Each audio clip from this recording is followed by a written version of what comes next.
Romanos capítulo 12, versículos 1 y 2. Leo en el nombre del Padre, del Hijo y del Espíritu Santo. Así que, hermanos, os ruego por las misericordias de Dios que presentéis vuestros cuerpos en sacrificio vivo, santo, agradable a Dios, que es vuestro culto racional. No os conforméis a este siglo, sino transformaos por medio de la renovación de vuestro entendimiento, para que comprobéis cuál sea la buena voluntad de Dios, agradable y perfecta. ¿Cuál es la voluntad de Dios para nuestra vida? Desde que nos convertimos al Señor,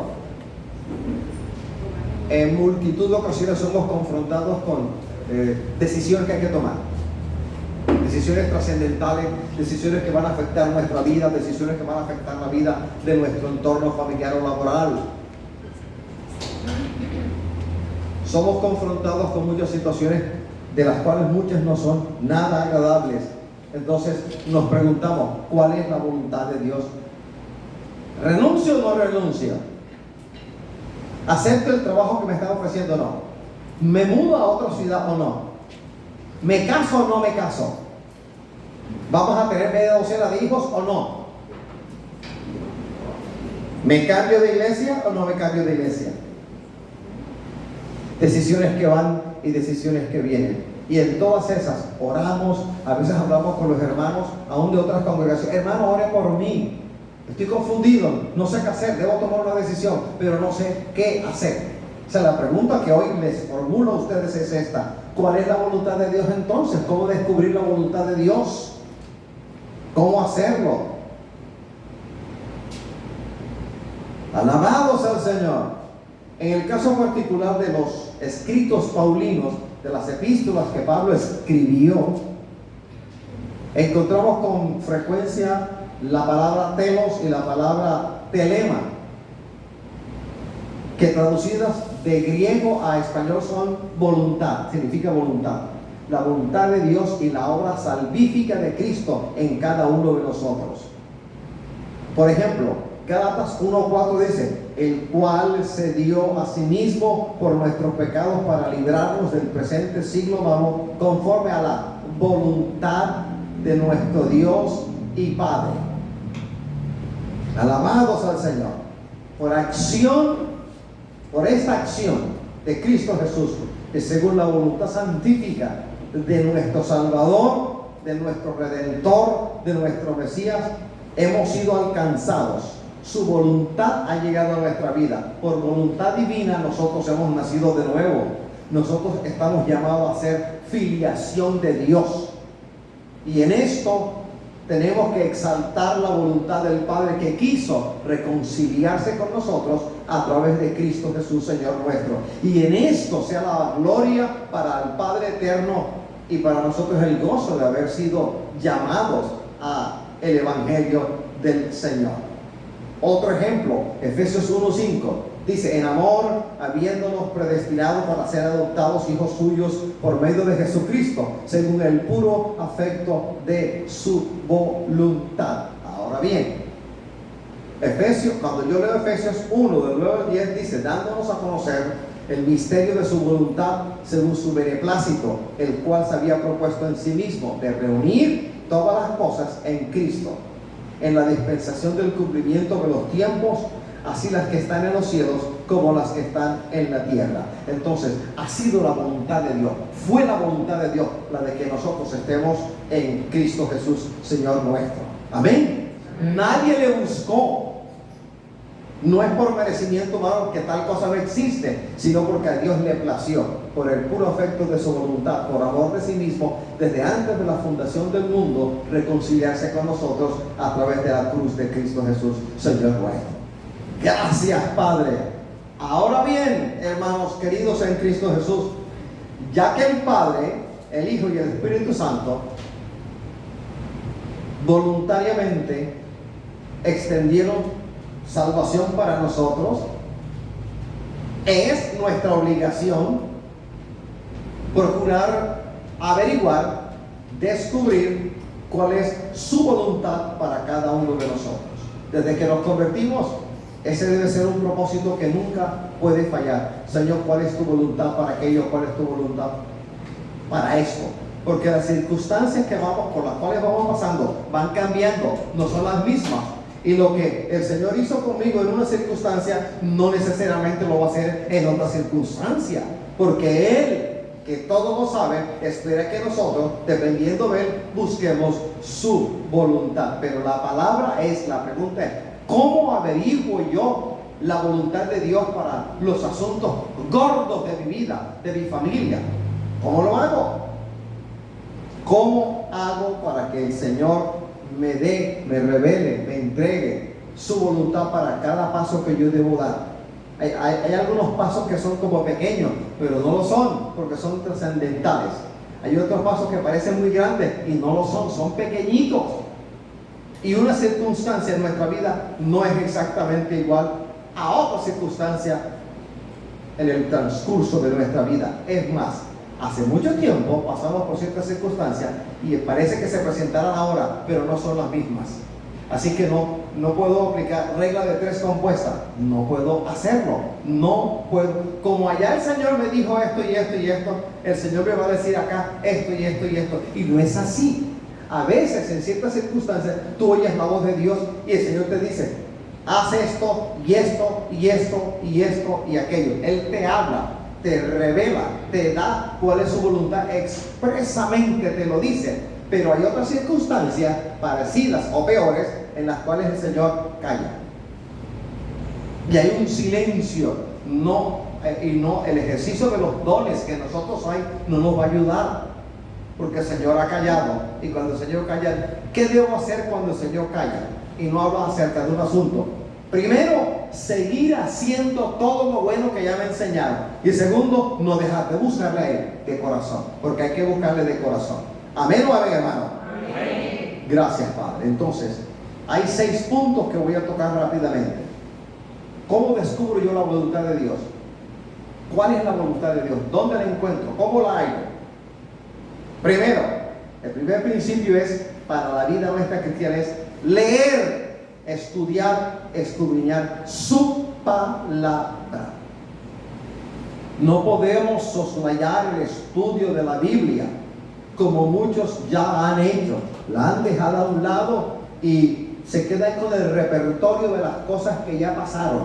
Yo predicaba, yo echaba fuera demonios, conjugo muchos verbos en copretérito, pero en el presente no.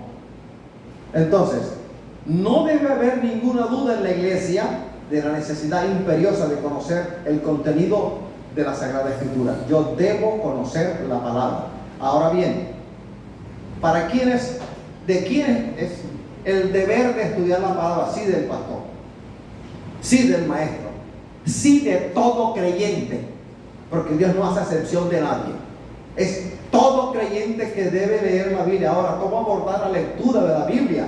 Yo sé que cuando uno va a leer la Biblia, cuando uno va a estudiar sosegadamente la palabra, cuando uno coge una Biblia, otra Biblia, un libro por aquí, otro libro por acá, a estudiar, yo sé que viene la pereza, yo sé que viene un aliento nada agradable que quiere traer a nosotros desgano, sueño, apatía, o se te cruzan unas ideas como ver un programa de televisión, llamar a alguien, te recuerdan que debes pagar el recibo de aire y te distraen. Y ya nosotros somos suficientemente grandecitos en el Evangelio para entender que todas estas malicias van a producirse con tal de que nosotros no abordemos la lectura, el estudio de la palabra del Señor. A veces entran llamadas y nadie está llamando. A veces tocan a la puerta y ninguno está tocando la puerta. A veces uno está leyendo la palabra y uno ve sombras que se cruzan, derecha, izquierda, derecha. Todo eso es malicioso de las tinieblas para que tú te detengas en el estudio de la palabra. Así que, ¿cómo conozco yo la voluntad de Dios? Número 1, leer la palabra. A veces hacemos cosas que ya están en la palabra. A veces pedimos al Señor ciertas cosas y están en la palabra. Lo que falta es lectura, estudio de la Biblia, leer la palabra. No hay manera de conocer y experimentar a Dios más efectiva que a través de la palabra viva, de su palabra viva. Hablar de la palabra es hablar de Jesucristo. hablar de Jesucristo es hablar de la palabra. El que exalta a Cristo en una manera grande, pero soslaya, echa a un lado la Biblia, la Sagrada Escritura, no sabe lo que está haciendo. Está rechazando al Señor.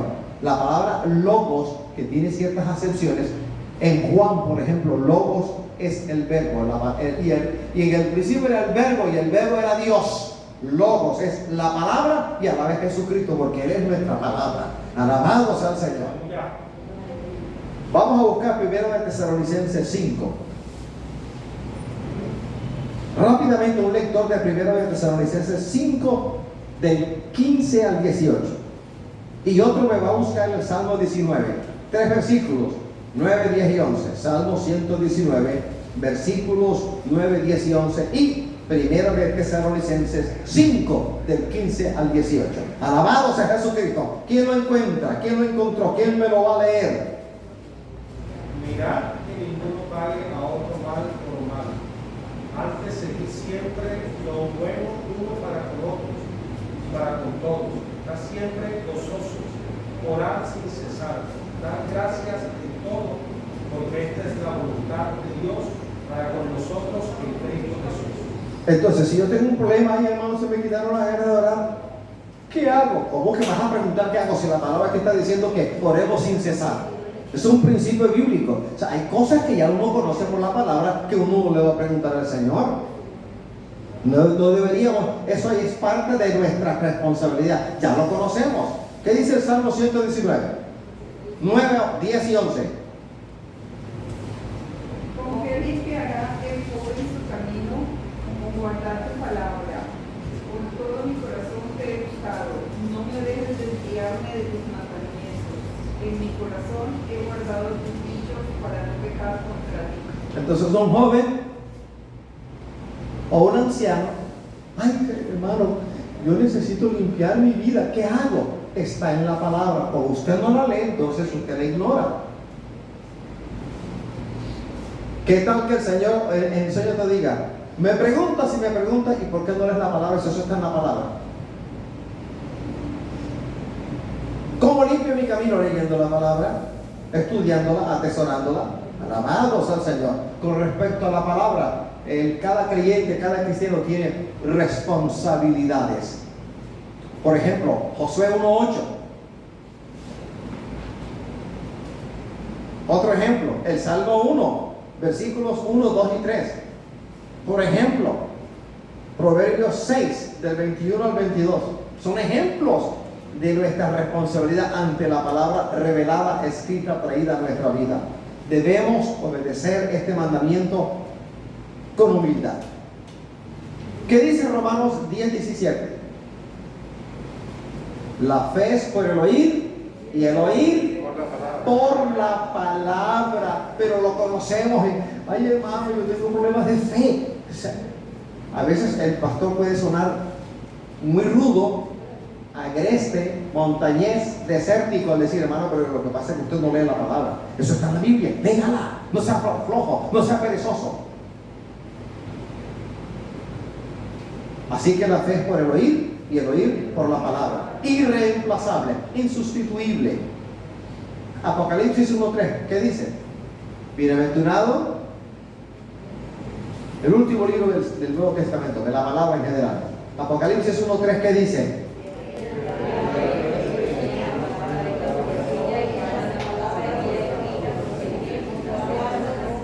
Bienaventurados, bienaventurados, felices, dichosos de leer la Biblia. ¿Qué dice Hechos 17:11?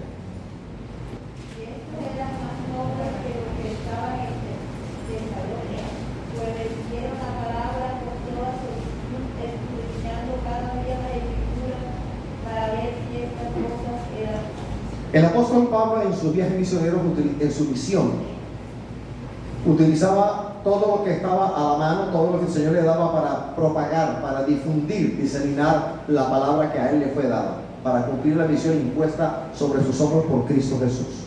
Él utilizaba primero las vías romanas, segundo lo que en historia se llama Pax Romana, porque el Imperio Romano imponía su bota militar hasta tal punto que cualquier sedición ellos la aplacaban, la hacían desaparecer. Esa paz romana Pablo lo utilizaba, y había otro recurso paulino. Él iba a donde quiera que fuere y encontraba una sinagoga, allí iba a predicar la palabra.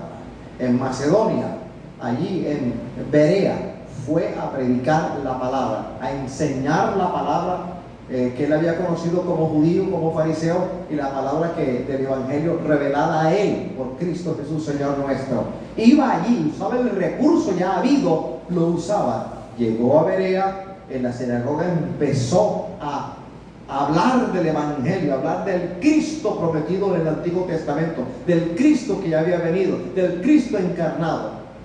Y para ello utilizaban cada uno de ellos, escuchaban a Pablo de buen agrado, hombres y mujeres de diferentes nacionalidades, pero no se quedaban como muchos en Barranquilla escuchando todo lo que el pastor decía, sino que ellos utilizaban los rollos, los pergaminos, los utilizaban. Si cada uno miraba, leía en su rollo, en su pergamino, a ver si lo que Pablo decía era verdad o no, o si estaba en la palabra o no. Qué buena actitud de estudio y de escudriñar la palabra del Señor. Amén o amén. Amén. Juan 5:39. Escudriñar las Escrituras, porque a vosotros os parece que en ellas tenéis la vida eterna, y ellas son las que dan testimonio de mí. Escudriñar va más allá, connota mayor labor, mayor esfuerzo que la simple lectura. Escudriñar es literalmente hacer lo que las gallinas con polluelos a cuesta hacen. Escarban, cacarean y escarban buscando alimento, y cuando lo encuentran cacarean más duro para que los polluelos vengan y coman. Eso tenemos que hacer nosotros, escarbar, buscar a toda costa. El Señor se complace cuando ve a un hijo suyo o una hija suya buscando la palabra, buscando por aquí, buscando por allá, buscando fuentes de revelación. Él se complace. Alabado sea el Dios Todopoderoso. En última instancia, Juan 14:15, que dice: si me amáis, guardad mis mandamientos. Tenemos el mandamiento de estudiar la Biblia, y si le amamos a Él, tenemos que leer la Biblia. Es decir, yo espero como pastor, como hermano suyo en Cristo Jesús, como una oveja más del redil de Cristo, que esta iglesia sea una iglesia que no solamente que eche fuera demonios y que ore por los enfermos y sanen, y que ore por milagros y se den, sino que sea una iglesia que lea la Biblia, que se entere que nadie lo engaña a uno. Alabado sea el Señor, a su nombre. Gloria. Salmo 119, verso 105.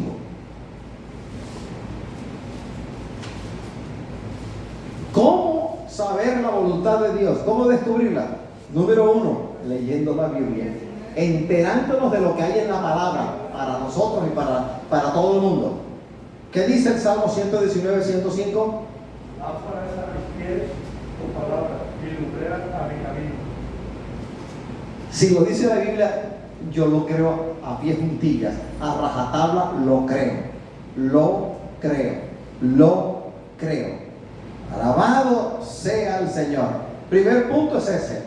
¿Cómo saber la voluntad de Dios? Hermano, hay que leer la Biblia, porque es su palabra, su revelación escrita traída a nuestra vida, Antiguo y Nuevo Testamento. No menosprecie los nombres de Levíticos y la larga lista que aparece en Primera de Reyes y Segunda de Reyes. No menosprecie, léala y se va a enterar de que ahí hay tesoros, allí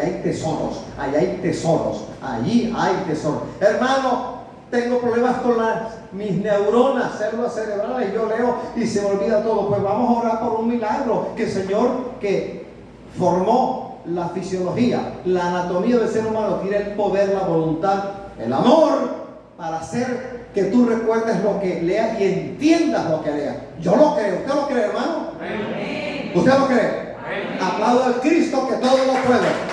¡Ay, vaya!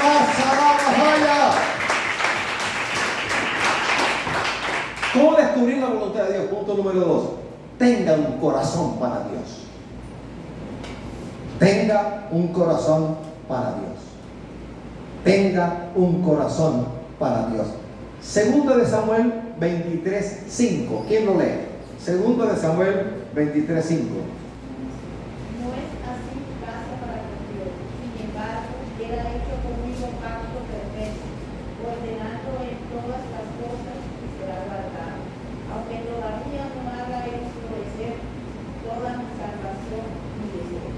Salmo 37:4, ¿qué dice? Deleítate a sí mismo en Jehová, y Él te concederá las peticiones de tu corazón. Es decir, las peticiones de mi corazón no deben estar alejadas del Señor. Y la preguntita aquí es, ¿cuáles son mis deseos? ¿Mis deseos son según mi propia carne, mi propia naturaleza adánica, o mis deseos van mano a mano con la voluntad de Dios? Deleítate a sí mismo en Jehová y te concederá las peticiones de tu corazón. Las peticiones nuestras, nuestros deseos, cuando van mano a mano con el Señor, Él las complace. Pero hay deseos que no son de la voluntad del Señor. No lo son. Vea, este pastor que usted tiene, el Señor lo ha pasado por experiencias nada gratas. El Señor tenga misericordia de nosotros de aquí en adelante, de gran manera. Yo me he hallado en situaciones anunciadas por el Señor con anticipación de cosas que no son nada agradables. Ese es otro punto. Que en nuestro diario vivir como cristianos evangélicos creemos y esperamos que la voluntad de Dios siempre sea en cosas agradables, dulces, y todo el tiempo no es así. Voy al capítulo 11 de Hebreos, héroes de la fe, y ahí ocurre algo que a uno lo deja así como, Padre, si tú trataste a los antiguos así, ¿quién soy yo para que no me trates de igual manera? Entonces tenemos que aclarar que la voluntad de Dios no siempre es justa a nuestros ojos. Según la luz humana, todas las acciones de Dios para nuestra vida todo el tiempo no son justas. Miro el capítulo 11 y nos damos cuenta de una realidad. Por ejemplo, Abel creyó a Dios y anduvo con Dios y no murió a manos de Caín. Y Dios lo permitió. Otro ejemplo diferente. Enoc creyó y no vio muerte. Esa fue la voluntad de Dios. Noé creyó en Dios y se salvaron 8, él y su esposa, sus hijos y la mujer de estos. Y hubo mortandad. Él quitó de la faz de la tierra toda vida. Lo único en común entre Abel, entre Enoc y entre Noé fue que creyeron al Señor, anduvieron con el Señor, y eso agradó.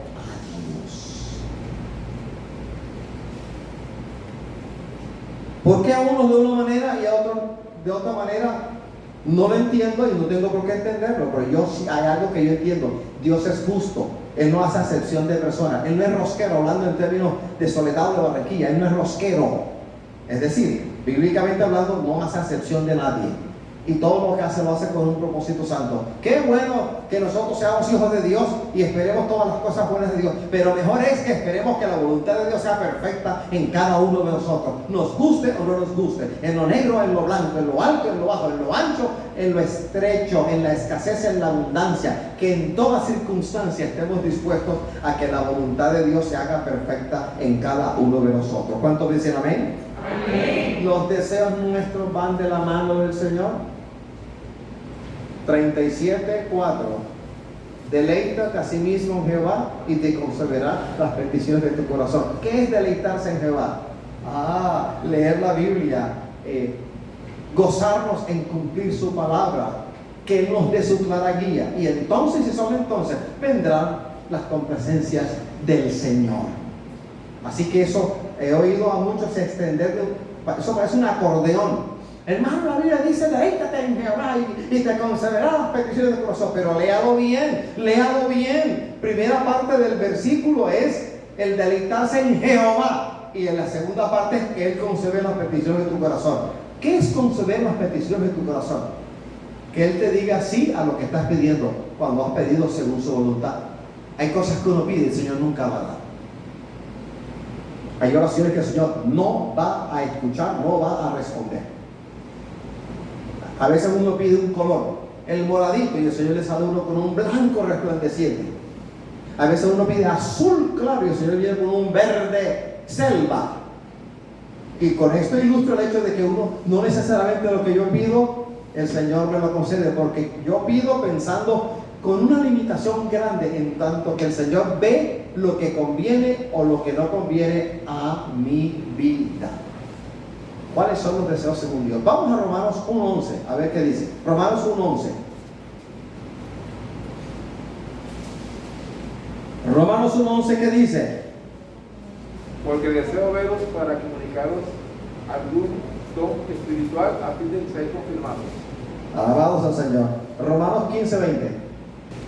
De esta manera me esforcé a predicar el Evangelio, no donde Cristo yo hubiese sido nombrado, para no edificar sobre el fundamento abierto.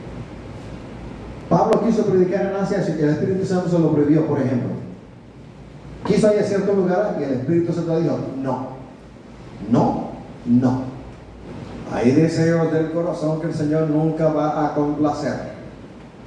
Y hay cosas que no hemos pedido y el Señor las va a añadir. ¿Cómo entender la voluntad de Dios? En la relación creyente-Dios, ¿quién manda? Dígamelo. ¿Quién manda? ¿Quién ordena? ¿Quién es el capitán? ¿Quién es el Señor? ¿Quién es el general? ¿Quién da la orden?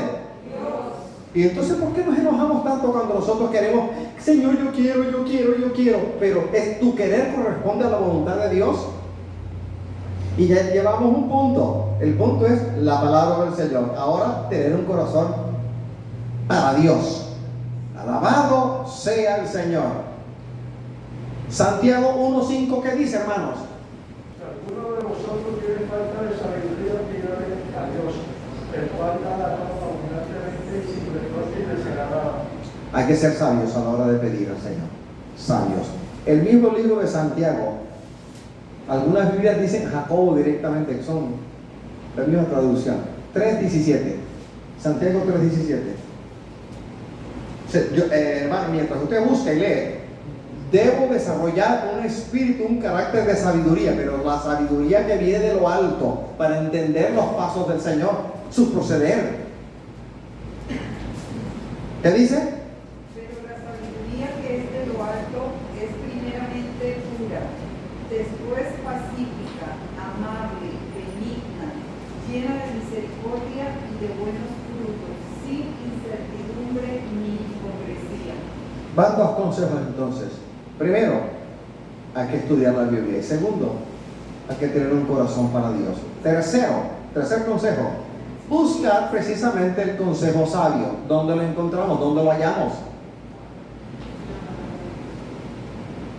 ¿Qué es un llamado de Dios? ¿Para qué te llamó el Señor? Porque un día tenía el deseo, el prurito. Vio a Isabel y dijo, voy a llamar a Isabel. Tengo ganas de llamar a Isabel. No, el Señor no procede como nosotros procedemos. El Señor no da puntada sin dar, al decir de las abuelas costeñas hace mucho tiempo. Todo lo que hace lo hace con propósito santo. Pensando en ese creyente, en esa creyente y en la familia de ellos. Es un deseo, ese llamado, lo que llamamos llamar es un deseo interno, puesto en nosotros por el Espíritu Santo, y es a través de la palabra de Dios, y es confirmado por la iglesia a la cual pertenecemos. Por eso a mí no me gusta cuando yo escucho, en la iglesia en la cual yo me congregaba, sabíamos de alguien que solamente profetizaba cuando estaba con la rosca, con su rosca, allá en su casa. Profetizaba. Así dice el Señor, así dice el Padre, así dice el Espíritu Santo, pero en la iglesia nunca profetizaba. Raro, extraño, peligroso, sospechoso. Alguien diría sospechudo. Voy a dar un ejemplo, pero no lo vamos a leer porque es todo un capítulo. Primera de Reyes 13, tan solo háblalo. Primera de Reyes 13. Hay que buscar el consejo sabio. Allí hay una historia nada agradable. Primera de Reyes 13, ábralo, pero no lo vamos a leer, sino que se lo voy a resumir. En Primera de Reyes 13 encontramos una historia. Dios le pidió a un joven profeta que fuera a Belén. El Señor le enfatizó a este joven profeta que debía ejecutar la orden y luego regresar de manera inmediata a casa sin comer o beber. Esa fue la orden de Dios. Un viejo profeta, mentiroso,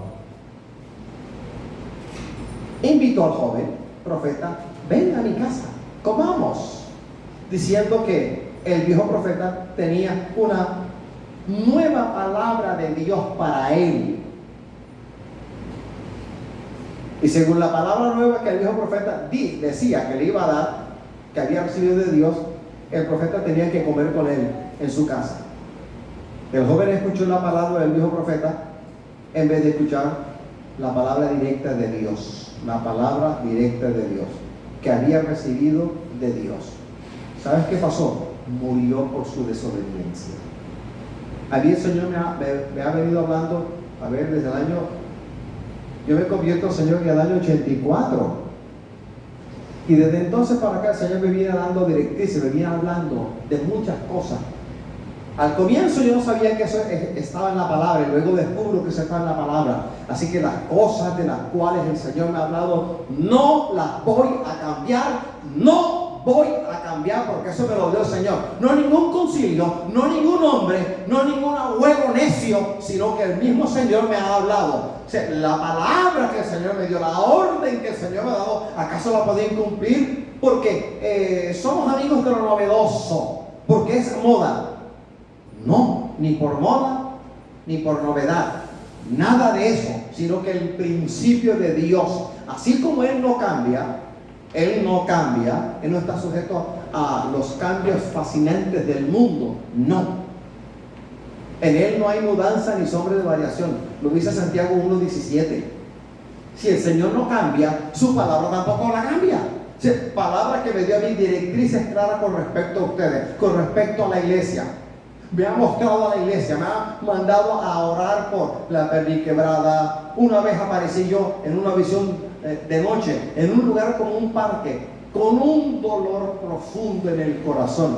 Y el Señor me ponía a orar por ustedes, con llanto, con un dolor profundo, por la perniquebrada, por la que se debatía en medio de dos pensamientos, por la que no quería más evangelio, por la que él quería irse a otra iglesia, por la que quería mundo, por la insatisfecha. En fin, por toda una gama de ovejas, el Señor me puso a orar. Y tengo palabra del Señor con respecto a esta iglesia, restaurando el tabernáculo. Una de esas voces aquí, en una tarde durante el año en el cual vivimos aquí, Melissa, mi hija menor, Josefina, la pastora, y yo. El Señor me decía, de una manera que cuando yo escuché esa palabra me sentí derretido, yo hubiera preferido que el Señor me hubiese hablado duro, como yo le he escuchado hablarme como un general. Pero esa vez me dijo, porque yo espero que tú, Wilfrido, me permitas a mí hacer mi voluntad en esta iglesia. ¿Cómo el Señor me va a hablar de esa manera? Si Él es el dueño, Él es el general, yo soy el soldado, Él es el dueño, yo no. Yo soy un simple peón, soy un simple obrero, soy un simple siervo inútil, pero así me habló el Señor. Es decir, llegó a donde Él quería llegar, a lo más profundo de mi corazón. Me sentí como herido, me sentí como lastimado, magullado, arrinconado, y me humillé ante la presencia del Señor. Si yo tengo palabra de Dios, yo puedo hacer la locura del profeta joven de Primera de Reyes capítulo 13.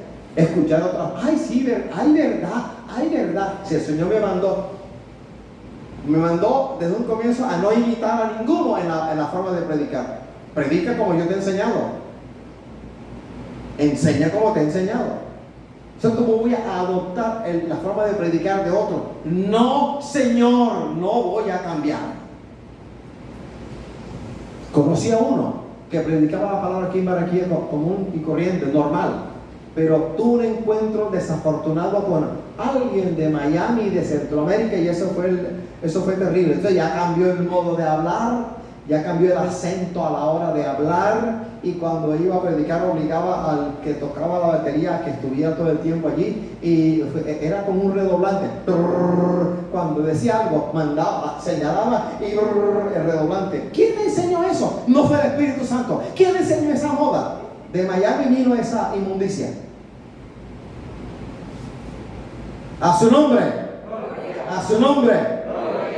Gracias, Señor. Cuarto consejo. Hermano, entre otras cosas, cambiar por cambiar no es bueno.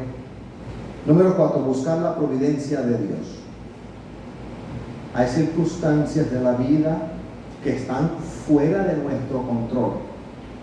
Hay circunstancias en tu vida y en la vida de tu esposa y ustedes no tienen control sobre él y Dios lo permite y lo sabe. Hay circunstancias sobre las cuales yo no tengo control. Josefina no tiene control. Mis hijas no tienen control. Y el Señor lo permite. Hay circunstancias que no hacen sino ir más allá de tu capacidad. Y Dios lo permite. Y es la voluntad de Dios la de que eso ocurra.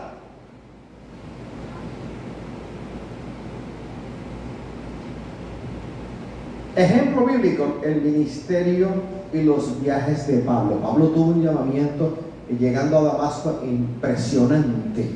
Pero de él el Señor le dio dos cosas. Le dijo para qué lo llamaba, a dónde lo iba a enviar. Pero también le dijo que iba a sufrir por causa del evangelio. Y cuando yo leo Hechos 16:7, Hechos 18:21, cuando yo leo Romanos 16:7, cuando leo 2 de Corintios 1:17, encuentro las penurias de Pablo. Todo lo de Pablo no fue gratis. Todo lo de Pablo, en Listra, primer viaje misionero, ese primer viaje misionero en la provincia de Galacia, él no estuvo en una sola ciudad, en varias. En Listra lo apedrearon. Hablando en términos castizos, lo levantaron a peñón y parece que ahí murió. Parece. ¿Ha oído que Pablo dice? Conozco un hombre, no sé si en este cuerpo o en este cuerpo, que fue llevado al cielo y escuchó palabras inefables que no le sean dadas al hombre expresar. A lo mejor fue allí, hubiese sido allí o no, a él lo apedrearon y lo dieron por muerto y el Señor lo levantó, se sacudió y se levantó y siguió con sus misiones. Todas las cosas en nuestra vida, todas las cosas no son color de rosa. Pero si son color de rosa, acepta que las rosas tienen espinas. Santiago capítulo 4 versículos del 13 al 17 nos amonesta Santiago en el sentido de no hacer planes sin hacer espacio para que Dios intervenga. Primera de Corintios, esto vamos a buscarlo. Primera de Corintios 1, del 26 al 29. Qué buen pasaje para poner bajo control de Dios nuestra arrogancia. Primera de Corintios 1, del 26 al 29. ¿Qué dice allí? Pues mirad, hermanos, vuestra vocación, que no sois muchos sabios según la carne, ni muchos poderosos, ni muchos nobles, sino que lo necio del mundo escogió Dios para avergonzar a los sabios, y lo débil del mundo escogió Dios para avergonzar a los fuertes. De ahí salimos nosotros como iglesia. Se nos puede ver jactancia, arrogancia o algo parecido.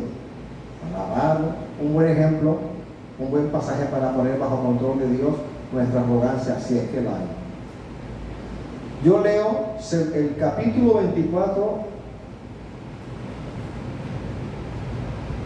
voy a generalizar. Hay pasajes, 1 Samuel 24 y 26, esos capítulos. La historia de David. David perseguido por el rey de turno, que era Saúl, primer rey sobre el estado de Israel. David tuvo que acudir a la providencia divina. Iba de cueva en cueva. En una ocasión, Saúl lo perseguía para matarlo, por supuesto. Y tuvo ocasión porque Saúl y sus soldados estaban dormidos.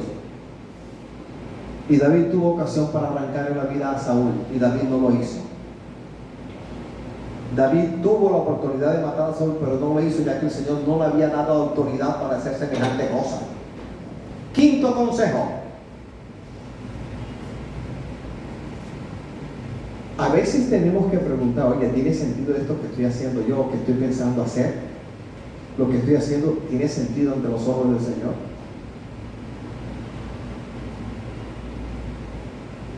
Hay ejemplos bíblicos de creyentes que caminaron delante del Señor. No lo voy a leer porque no quiero demorarme aquí. Por ejemplo, si quiere copiar, copia. Josué 9:25. Primera de Samuel 1:23. Segunda de Samuel 18:4.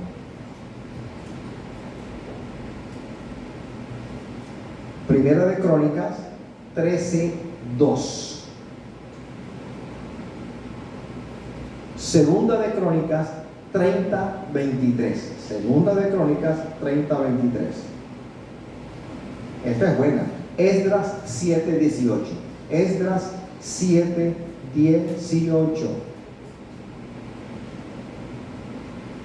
Hechos 15:22. El concilio de Jerusalén, en donde formalmente se debatió el asunto de los gentiles en la iglesia de Jesucristo el Señor. Léalo en su casa y se va a gozar. Ahora, hermano, ¿cómo medir si algo en nuestra vida cristiana tiene sentido? ¿Cómo medirlo? Primero, créele a Dios en tu lógica, en lo que estás pensando, en lo que estás maquinando. Créele a Dios. Invítale. Ejemplo bíblico: Abraham y Ruth. El ejemplo de Abraham, el ejemplo de Ruth. Segundo, toma la decisión que vayas a tomar a la luz de la Escritura Sagrada. No tomes ninguna decisión que niegue la Escritura. No lo hagas, no lo hagas, porque ya conoces la palabra. Ejemplos: Pablo y Bernabé, en el libro de los Hechos de los Apóstoles. Tercero, toma la decisión a la luz de los dones que el Señor ha puesto en ti. Pregunta: Señor, guíame. Pero a veces el Señor no responde necesariamente a lo que uno le pide. Señor, ¿qué está pasando? Y a veces el Señor no te contesta, sino que le dice a una hermana en la congregación tuya: ay, hermano, soñé algo, el Señor me dijo esto y esto y esto y esto, le dijo que te dijera esto y esto y esto. Porque el Señor sigue hablando ahí de diversas maneras. No va a hablar tal cual uno lo espera, porque uno es el siervo, Él es el Señor. Uno es el discípulo, Él es el maestro. Uno es el soldado, Él es el general. Conozco de alguien que se fue de la iglesia en la cual se congregaba porque sí, porque yo soy independiente, porque la Carta Magna de Colombia, la Constitución colombiana, me permite la libertad de ir a donde yo quiera en el territorio patrio. Pues se fue de la iglesia, y llegando a la iglesia a la cual le echó el ojo, le salió en el parquecito ese, le salió alguien de ahí salió, que él no había visto, un pordiosero. Le dijo: el Señor no quiere que tú vayas a esta iglesia. El Señor te dice que te devuelvas a tu iglesia. Yo creo que fue un ángel del Señor con la semejanza externa de un pordiosero. Dios habla, pero no habla necesariamente como uno quiere. Señor, háblame en el viento huracanado, háblame en el terremoto. No, pues a lo mejor en el silbido apacible. Palabra de ciencia, palabra de sabiduría. A lo mejor es un sueño que tú dices que es frijolero, pero no, el Señor hablándote. Es como el Señor diga, no como usted mande, y mucho menos como yo diga. Cuarto, vas a tomar una decisión. Decide según la habilidad que el Señor ha puesto en ti, los dones que el Señor ha puesto en ti, tu habilidad. Debes saber quién eres tú y lo que el Señor ha puesto en tu vida. ¿Por qué no leemos Hechos 11:29? Hechos de los Apóstoles 11:29, a ver qué nos enseña la Sagrada Escritura allí en ese pasaje. Entonces los discípulos, cada uno conforme a lo que tenía, determinaron enviar socorro a los hermanos que habitaban en Judea. Amén. Según cada uno pudo, así hicieron la tarea. Según la habilidad de cada uno, según lo que tenía cada uno, así determinaron. 1, 2, 3, 4, 5. Decida lo que tenga que decidir, tomar decisión de acuerdo con las circunstancias. Las circunstancias a veces a uno le dicen cómo hay que hacer. Uno no puede ser terco, uno no puede ser atrancado por dentro y cerrado por fuera. No, no puede ser temerario. Es como yo digo, porque hace 1000 años el Señor me dijo esto en esta circunstancia. Eso fue hace 1000 años, pero hoy es otra circunstancia que yo no creo que sea igual. Parecida, pero no sea igual.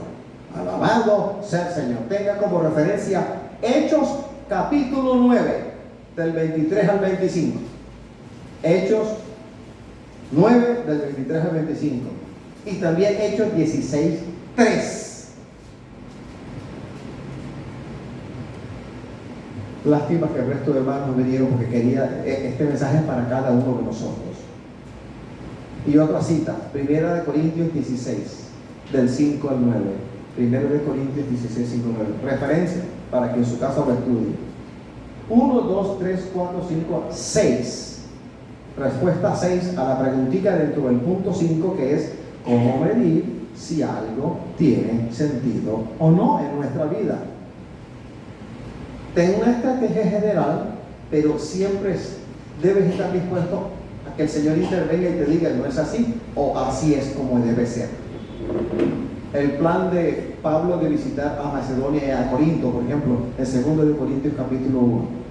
He terminado el punto 5. Ahora viene el último punto, el sexto. ¿Cómo descubrir la voluntad de Dios?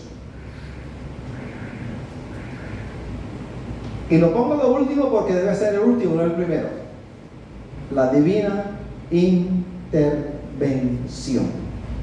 debe ser el último aspecto de aprender a conocer la voluntad de Dios. ¿Por qué lo digo de esta manera? Por lo siguiente: esposo y esposa pelean. Señor, háblame. Pero tú conoces la palabra, ponte paz con ella, ponte paz con él. Dos hermanos tienen un pleito. Señor, abre tu cielo de par en par, enrolla el cielo como un pergamino viejo y que yo vea tu bendita gloria. Estás pidiendo que Dios intervenga cuando hay unos pasos que te estás volando. Y el primero es que conoces la palabra, aplícala, úsala, aplícatela a ti. Alabado sea el Señor. Señor, ¿cómo hago yo con este compañero de trabajo que no gusta de mí? Lo maldigo, ¿qué hago? Y la Biblia te dice, en cuanto depende de vosotros, procurar estar en paz con todos. Pero hay cosas que no dependen de uno. Hay gente que nunca va a estar de acuerdo con uno y no está en paz con nosotros, pero en cuanto a nosotros se refiere, para que el corazón no se enferme. Póngase de pie.